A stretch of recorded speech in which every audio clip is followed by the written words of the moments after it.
Les sujets du jour de la revue fiduciaire. Premier sujet de notre JT. Justification d'une provision.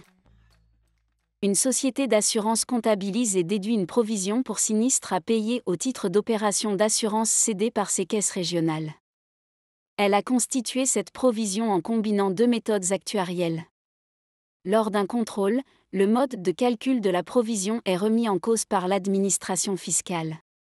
L'affaire est portée devant les tribunaux et la société fait valoir que le montant de la provision déduite est inférieur à celle résultant du calcul mis en œuvre par les caisses régionales selon la méthode dossier par dossier. Cette approche est validée par le Conseil d'État qui reconnaît la possibilité pour la société de justifier le montant de la provision déduite en s'appuyant sur une méthode alternative à celle qu'elle a initialement appliquée. Deuxième sujet de notre JT. Nouvelle procédure de saisie des rémunérations à partir de juillet 2025.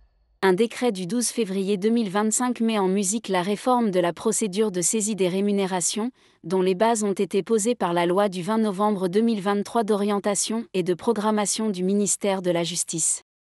Cette réforme repose sur deux principes. D'une part, la suppression de l'autorisation préalable du juge de l'exécution et, d'autre part, la mise en œuvre de la procédure directement par les commissaires de justice, ex-huissiers de justice et commissaires-priseurs judiciaires, en lieu et place du greffe du tribunal judiciaire. Le juge de l'exécution n'interviendra qu'à titre de contrôle, notamment en cas de contestation de la mesure de saisie par le salarié débiteur.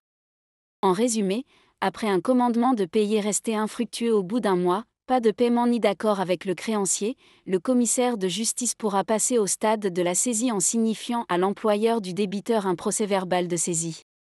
C'est un commissaire de justice répartiteur qui sera chargé de recevoir les paiements opérés par l'employeur, de les reverser au créancier et de répartir les fonds en cas de pluralité de créanciers. La réforme entrera en vigueur le 1er juillet 2025.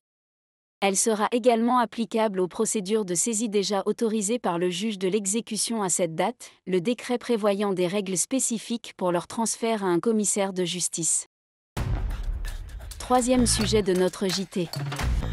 Contestation du maître d'ouvrage et point de départ du délai de prescription. La contestation des travaux par le maître d'ouvrage peut-elle être assimilée à une déclaration de non-achèvement des travaux retardant, ainsi, le point de départ du délai de prescription de 2 ans pour le recouvrement de créances. Pour rappel, l'action en paiement des professionnels, pour les biens ou les services qu'ils fournissent aux consommateurs, se prescrit par 2 ans à compter de la date de la connaissance des faits permettant au professionnel d'exercer son action, en l'espèce la réception des travaux. Dans cette affaire, un couple a fait appel à une société pour la pose de pieux de fondation sur leur chantier. À la fin des travaux, l'entreprise envoie ses factures que le couple refuse de payer. Étant non satisfait des travaux réalisés, il rédige une liste de contestation de conformité et demande à l'entreprise de reprendre les travaux, en l'occurrence les pieux de fondation. En réponse, la société estime, après étude, que ce n'est pas nécessaire. Plus de 2 ans plus tard, l'entreprise assigne le couple en paiement des factures au motif que ce dernier n'ayant jamais réceptionné la fin des travaux compte tenu de leur contestation, le délai de prescription n'a pas commencé à courir. Ce n'est pas la position que retient la Cour de cassation. Pour les juges, la société a envoyé ses factures au couple avec la mention « travaux effectués » et n'a pas réalisé d'autres interventions pourtant sollicitées par le couple. La liste de contestation ne peut être considérée comme un défaut d'achèvement de travaux. Dans ce contexte, l'action en paiement de 2 ans du professionnel est prescrite et il ne peut plus réclamer le paiement au couple.